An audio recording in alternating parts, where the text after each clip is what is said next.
எனது அன்பு மகர ராசிக்கார நேயர்களுக்கு எனது இனிய வணக்கம். நம்ம இன்னைக்கு இந்த வீடியோ பதிவுக்குள்ள முழுமையா போறதுக்கு முன்னாடி முருகரை மனதார வணங்கிட்டு வீடியோ பதிவுக்குள்ள போகலாங்க. ஓம் முருகா போற்றி, ஓம் முருகா போற்றி, ஓம் முருகா போற்றி. எனைக்காக்கும் முருகனே போற்றி. நல்லதே நடக்கும், நல்லது மட்டும்தான் நடக்கும். அமைதியா இருப்பீங்க, ஆனா அச்சீவ்மெண்ட்ல டாப்ல இருப்பீங்க. நீங்க தாமதமா வந்தாலும் தரமா வெல்லுவீங்க. வாழ்க்கையில உங்க உழைப்புக்கேற்ற வருமானம் நிச்சயமா இந்த காலகட்டத்துல உங்களுக்கு கிடைத்தே தீருங்க. அதுல துளி கூட மாற்றமே கிடையாதுங்க. அடுத்தவங்க செய்ய முடியாதுன்னு ஒதுக்கி வச்ச காரியத்தை கூட அழகா திட்டம் தீட்டி முயற்சி பண்ணி அந்த காரியத்துல வெற்றி அடையக்கூடியவங்களா நீங்க இருக்கீங்க. அனைத்து உறவுகளுக்கும் எனது அன்பான தமிழ் புத்தாண்டு நல்வாழ்த்துக்களுங்க. இந்த தமிழ் புத்தாண்டு பராப வருஷம் பிறந்திருக்கு. ஒவ்வொரு தமிழ் புத்தாண்டுலையும் ஜாதக ரீதியா ஜோதிடத்துல கட்டங்கள்ல நிறைய மாற்றங்கள் ஏற்படும். அதுல இந்த காலகட்டத்துல சூரியன், சந்திரன், அங்காரகன், புதன், குரு, செவ்வாய், சுக்கிரன், சனி, ராகு, கேது ஆகிய கிரகங்கள் இந்த வருஷத்துல எப்படி சஞ்சாரம் செய்ய போறாங்க, அதற்கு எப்படி நமக்கு பலன்கள் கிடைக்க போறது அப்படிங்கறத பத்தி இப்ப நாம தெரிஞ்சுக்க போறேங்க. விதவிதமான யோசனைகளை இப்ப நான் சொல்ல போறேங்க. நல்லா கவனிங்க. யோசனைகளை சொல்ல போறேன், பிடிச்சவங்க அதை பின்பற்றுங்க. இதையே நம்ம தாரக மந்திரமா எடுத்துக்கிட்டு உள்ள போயிடலாங்க. அதுவே நமக்கு லாபமா இருக்குங்க. நமக்கு இந்த யோசனையெல்லாம் பிடிக்காதுங்க. அறிவுரை கிடையாது, எப்படி நடந்துக்கணும்னு அறிவுரை கிடையாது. யோசனைங்கிறது நம்ம வெற்றி பெறதுக்கு ஒரு அழகான பாதை. நம்ம ஒரு புத்தாண்டு அப்படின்னா என்ன பண்ண போறோம்? நல்லா கவனிங்க. காலையில எழுந்திருக்கிறோம், நியூ இயர் தமிழ் புத்தாண்டு காலண்டரை கிழிப்போம். அவ்வளவுதான். வருஷம் இது நடக்கும். வேற இதை தாண்டி வேற எதுவும் நடக்க போறது இல்லை. இந்த காலண்டர்ல ஒரு பேப்பர் மாறும். புத்தாண்டு பறந்துருச்சு, எல்லாம் சந்தோஷம். அப்படி திரும்பி பாருங்க, நம்ம வீட்டுல நேத்து ராத்திரி யாரெல்லாம் கோபமா இருந்தாங்களோ அவங்கெல்லாம் அதே கோபத்தோட தான் இருப்பாங்க. நம்ம சொந்தக்கார யாரெல்லாம் நம்ம மேல வன்மமா இருந்தானோ அவனும் அதே மாதிரி தான் இருப்பான். நமக்கு இருக்கிற நண்பர்கள் எல்லாம் நமக்கு பழைய கடனை கொடுக்காம நம்மளை ஏமாத்திக்கிட்டு இருந்தானா அப்படியே தான் இருப்பான். ஏற்கனவே 4 பேரு புதுசா பழசா ஏமாத்தி இருப்பான். இப்ப புதுசா ஏமாத்துறதுக்கு ஒருத்தர் ட்ரை பண்ணிக்கிட்டே இருப்பான். ஸோ இப்ப புத்தாண்டு பிறந்திருக்கு. ஏதாவது மாறணும்னு நினைச்சா நான் மட்டும்தான் மாறணும். நான் நாளையில இருந்து நல்லவனா இருக்கணும்னு நானா நினைக்கிறேன். இல்ல நாளையில இருந்து நல்ல கணக்க போடணும்னு நினைக்கிறேன். நாளையில இருந்து நான் இப்படியெல்லாம் திட்டமிட்டு வெற்றி பெறணும் அப்படின்னு நினைக்கிறேன். நான் நினைக்கிறதுனால மட்டும் என்ன நடக்க போகுது? கொஞ்சம் யோசிச்சு பாருங்க. இந்த சமூகத்துல முதல்ல ஒவ்வொரு குடும்பத்திலையும் அங்க உங்களுக்கு ஒரு 4 பேராவது ஒரு குடும்பத்துல இருப்போம். குறைஞ்சது 3 பேராவது இருப்போம். 3 பேர் இருக்கிறதுனாலதான் புருஷன் பொண்டாட்டி ஒரு புள்ள, இதுதான் குடும்பம். புருஷன் பொண்டாட்டி 2 பேராவது ஒரு குடும்பம். இதுக்கு அடுத்தது மாமனார் மாமியார் இப்படி இருப்பாங்க. எல்லாரும் மாறுவாங்களா? எல்லாருக்கும் முதல்ல இன்னைக்கு புத்தாண்டு தெரியணும். இன்னைக்கு புத்தாண்டு. இன்னையில இருந்து நான் சில சபதங்கள் எடுத்துக்கிறேன். யார் மனசையும் நோகடிக்காம வாழணும்னு நினைக்கிறேன். அதுக்குன்னு எல்லாத்தையும் ஏத்துக்கணும்னு அவசியம் கிடையாது. பிடிக்கலனா ஒதுங்கி இருப்போம். அதுக்கு நம்ம வார்த்தைகளால யாரையும் சுட வேண்டிய அவசியம் கிடையாது. இத நான் மட்டும் மாறி என்ன பலன்? எதிர உள்ளவனும் மாறணும். நாம் எதிர உள்ளவன் செய்யற தப்ப செஞ்சுக்கிட்டே இருப்பான். ஆனா நான் மட்டும் அவனை மன்னிச்சு கொண்டே இருக்க வேண்டும். அப்படின்னா ஒரு நாளும் நமக்கு அந்த புத்தாண்டு புதுசா தெரிய போறது இல்லை. அப்ப புத்தாண்டு அப்படிங்கிறது நம்ம குடும்பத்துல இருக்கக்கூடிய ஒவ்வொருத்தவங்களும் நம்ம கிட்ட இருக்கிற குறைகளை குறைஞ்சபட்சம் நீக்கிறதுக்கு முயற்சி பண்ணணும். குறைஞ்சபட்சம் நீக்கிறதுக்கு சில நிறைகளை நாம அதிகபட்சம் எடுத்துக்கொள்றதுக்கு முயற்சி பண்ணணும். அதுக்கு முதல்ல என்ன பண்ணணும்? இந்த பராப வருஷத்திலிருந்து நாம செய்ய வேண்டிய முதல் ஒரு சபதம், எல்லாரையும் பாராட்ட ஆரம்பிப்போம். எல்லாரையும் பாராட்ட ஆரம்பிச்சுட்டா அவன் ஏதாவது ஒரு சின்ன நல்லது செய்வான். அப்பா ஒரு நல்லது செய்வாரு, அம்மா ஒரு நல்லது செய்வாங்க, பையன் ஒரு நல்லது செய்வாங்க, இப்ப தன்னுடைய மாமனார் மாமியார் ஒரு நல்லது செய்வாங்க, மருமகன் மருமகள் தாத்தா பாட்டி எல்லா உறவுகளும் நண்பர்கள் நம்மளுடைய முதலாளி நம்மளுடைய தொழிலாளி ஏதோ ஒரு நல்லது செய்வாங்க. அவங்கள அதை பார்த்து பாராட்ட ஆரம்பிப்போம். பாராட்டக்கூடிய மனம் அப்படிங்கிறது வருகிறதோ மகிழ்ச்சி தானா வந்துடும். மகிழ்ச்சி தானா வரும் பொழுது இந்த புத்தாண்டு சிறக்க ஆரம்பிக்குங்க. புத்தாண்டுடைய பிறப்பே மகிழ்ச்சியுடைய நிலைத்தன்மையில தாங்க இருக்கு. உங்க வாழ்க்கையில நல்லதெல்லாம் இந்த புத்தாண்டிலிருந்து அடுக்கடுக்காக நடக்க போகுதுங்க. அப்ப இன்னையிலிருந்து நம்ம என்ன பண்ண போறோம்? உலகம் முதல்ல மாறும். அப்படின்னா தான் முழு புத்தாண்டையும் நம்மளால அனுபவிக்க முடியும். நான் மட்டும் மாறிட்டு புத்தாண்டை முழுசா அனுபவிக்க முடியாது. ஆனா நம்ம ஒரு ராசியில பிறந்திருக்கோம். இந்த ராசியில இந்த கிரகங்கள் எல்லாம் இப்படி இருக்கும்போது நாம சில விஷயங்களை ஃபாலோ பண்ணிட்டோம்னா ஓரளவுக்கு மற்றவங்களோட நாம மிங்கிள் ஆக முடியும். அப்ப மிங்கிள் ஆகிறதுனால இந்த வருஷத்தை கடக்க முடியும், வரக்கூடிய பிரச்சனைகளை கடக்க முடியும். அப்ப பிரச்சனைகளை எப்படி கடக்கிறது அப்படிங்கிறத விட பிரச்சனைகளை தடுத்து அதை கடப்போம் அப்படிங்கிற உயர்ந்த எண்ணத்தோட இப்ப நாம வாழ்க்கையில நடக்கக்கூடிய ஒவ்வொரு பிரச்சனைகளுக்கும் தீர்வுகளை கண்டுபிடிச்சு முயற்சி பண்ணா நிச்சயமா நம்மனால வாழ்க்கையில கூடிய விரைவில் வெற்றி அடைய முடியுங்க. ஒவ்வொரு மனிதனுக்கும் முக்கியமா தேவைப்படுறது மனதைரியம். மகரத்துக்கு தேவையானது அதே மனம், அவ்வளவுதான். தைரியமான மனசு மட்டும் மகரத்துக்கு இருந்துட்டா போதும்.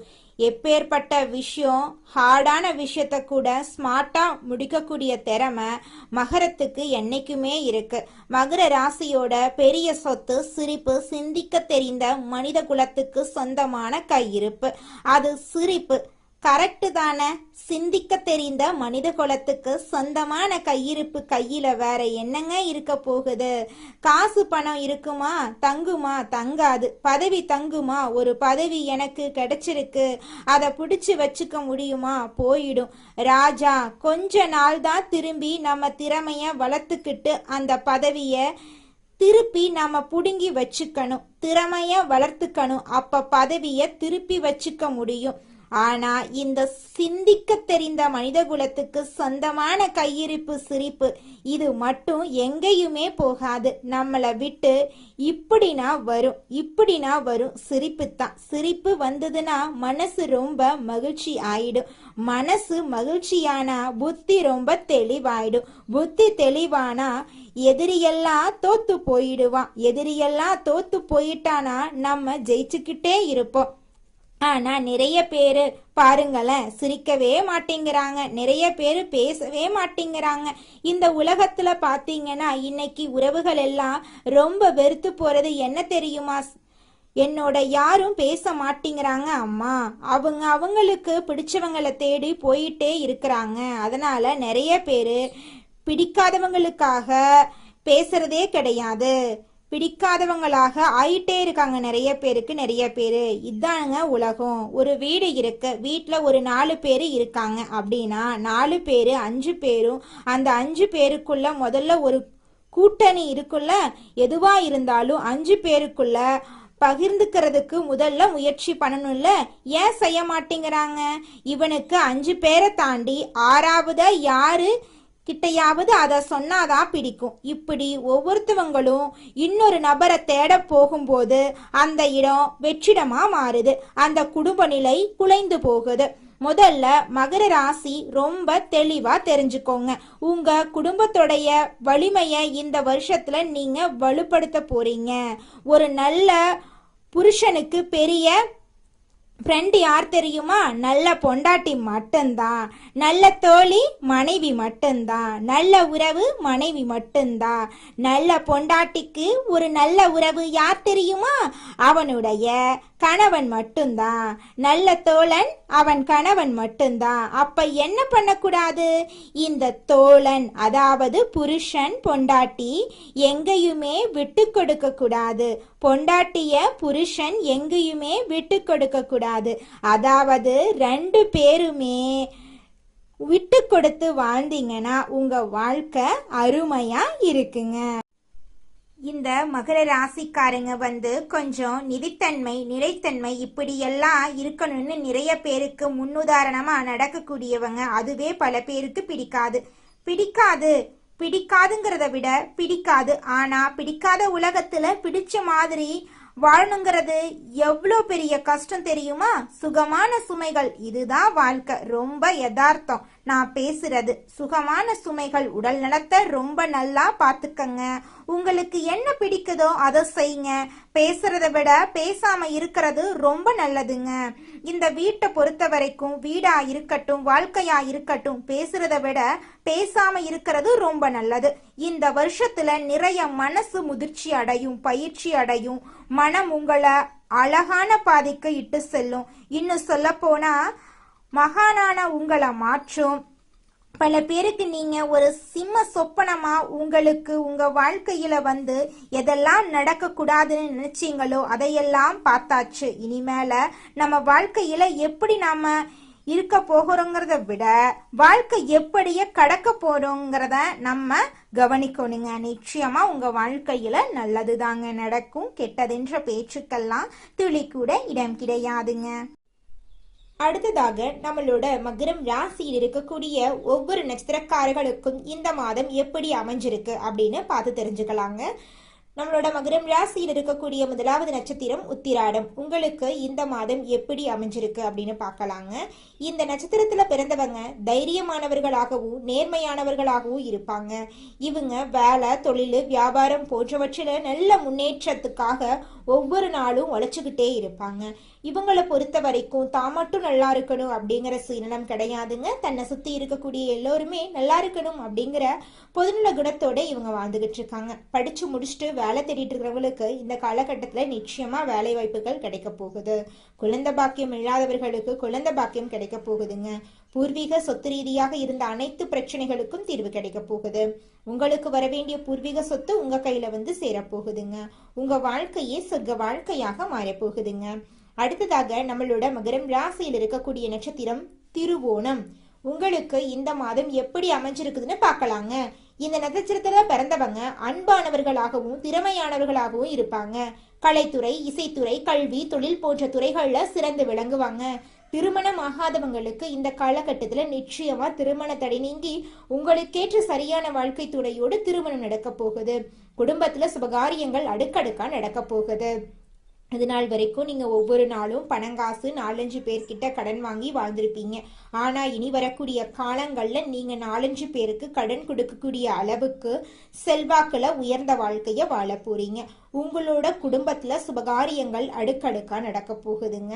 உங்களை வேண்டான்னு உதறி தள்ளிட்டு போன சொந்த பந்தங்கள் எல்லோருமே உங்களை தேடி வர போறாங்க. உங்க வாழ்க்கையே சொர்க்க வாழ்க்கையாக மாற போகுதுங்க.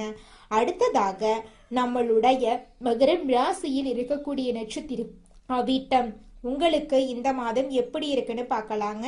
இந்த நட்சத்திரத்துல பிறந்தவங்க நீதியானவர்களாகவும் கற்பனை திறன் மிக்கவர்களாகவும் இருப்பாங்க. இவங்க எடுக்கும் முயற்சிகள் சாதகமா முடியும். மருத்துவம், கட்டுமானம், ரியல் எஸ்டேட் போன்ற துறைகள்ல இவங்க சிறந்து விளங்குவாங்க. திருமணம் ஆகாதவர்களுக்கு திருமண தடை நீங்கி உங்களுக்கேற்ற சரியான வாழ்க்கை துணையோடு திருமணம் நடக்க போகுது. குழந்தை பாக்கியம் இல்லாதவர்களுக்கு குழந்தை பாக்கியம் கிடைக்க போகுது. பூர்வீக சொத்து ரீதியாக இருந்த அனைத்து பிரச்சனைகளுக்கும் தீர்வு கிடைக்க போகுது. உங்களுடைய மனக்குழப்பங்கள் காணல் நீரா கரைஞ்சு போக போகுது. உங்களுடைய உடல்நிலை ஆரோக்கியமா இருக்க போகுதுங்க. உங்க குடும்பத்துல சந்தோஷம் நிலைச்சிருக்க போகுது. படிச்சு முடிச்சுட்டு வேலை தேடிட்டு இருக்க இளைஞர்களுக்கு படிப்புக்கும் தகுதிக்கும் ஏற்றார் போல நல்ல வேலையெல்லாம் கிடைக்க போகுது. உங்க வாழ்க்கையே அருமையா இருக்க போகுதுங்க. இது நாள் வரைக்கும் உங்களை வேண்டான்னு உதறி தள்ளிட்டு போன சொந்த பந்தங்கள் எல்லோருமே இனி வரக்கூடிய காலங்கள்ல உங்களை தேடி வரப்போறாங்க. உங்க வாழ்க்கையில நல்லதெல்லாம் அடுக்கடுக்கா நடக்க போகுதுங்க. நாம நல்லா இருக்கணும் அப்படின்னா நமக்கு பிடிச்ச விஷயங்களை நாம சிந்திக்க ஆரம்பிப்போம். பிடிச்ச விஷயங்களை மட்டும் செய்யலாம். நமக்கு பிடிச்ச மாதிரி வாழ ஆரம்பிப்போம். மற்றவங்களை ரொம்ப மைண்ட்ல எடுத்துக்கிட்டு நம்மளோட சந்தோஷத்தை தொலைச்சிட வேண்டாம். இந்த உலகம் ஒரு சூது கவக்கூடிய உலகமா இருக்கு. இந்த குடும்பங்கள் சூது கவக்கூடிய குடும்பங்களா இருக்கு. குடும்ப உறுப்பினர்களும் அப்படித்தான் நடந்துக்கிறாங்க. நிறைய பேர் வீட்டுல பொய் சொல்றாங்க, உண்மையா இருக்கிற மாட்டேங்கிறாங்க. ஒட்டு மொத்த ஒரு உலகத்தையும் நம்மளோட ஒரு ஆளால திருத்தெல்லாம் முடியாதுங்க. எல்லோரும் திருந்தறதுக்கு முயற்சி பண்ணாதான் எல்லாரையும் திருத்த முடியும். அதனால இந்த வருஷ பிறப்புல இருந்து ஒண்ணு செய்யலாங்க. எல்லோரிடமும் எல்லார்கிட்டையும் எதிர்பார்க்காம நம்ம நடந்துக்கிறத பார்த்து அவங்க நடந்துக்கிற அளவுக்கு நாம சில மாற்றங்களை உண்டு பண்ணுவோம். நம்ம நல்லதா நடந்துக்க ஆரம்பிப்போம். இந்த உலகமும் நல்ல விதமா நடந்துக்க ஆரம்பிக்கும். ஸோ நம்ம விதை எதை போடுறோமோ அதை கண்டிப்பா பயிர் அறுவடை செய்வோம். இந்த வருஷம் ரொம்ப சிறப்பா இருக்கும். எல்லாரும் உடல் நலத்தோட சந்தோஷமான வாழ்க்கைய வாழ போறீங்க. களையாத கல்வி, குறையாத வயது, கவடு வராத நட்பு, கன்றாத வளமை, குன்றாத இளமை, கழுவினி இல்லாத உடல், சடியாத மனம், அன்பகலாத கணவன் மனைவி உறவு, நண்பர்கள். ஏன்னா நான் கொஞ்சம் மாத்தித்தான் இந்த இடத்துல சொல்றேன். எல்லாமே இதுல வரணும்னா அன்பகலாத, தவறாத சந்தானம், தாழாத கீர்த்தி, மாறாத வார்த்தை, தடைகள் வராத கொடை, நம்ம கொடுக்கறத கூட இன்னொருத்தன் தடுத்து நிறுத்திடக்கூடாது.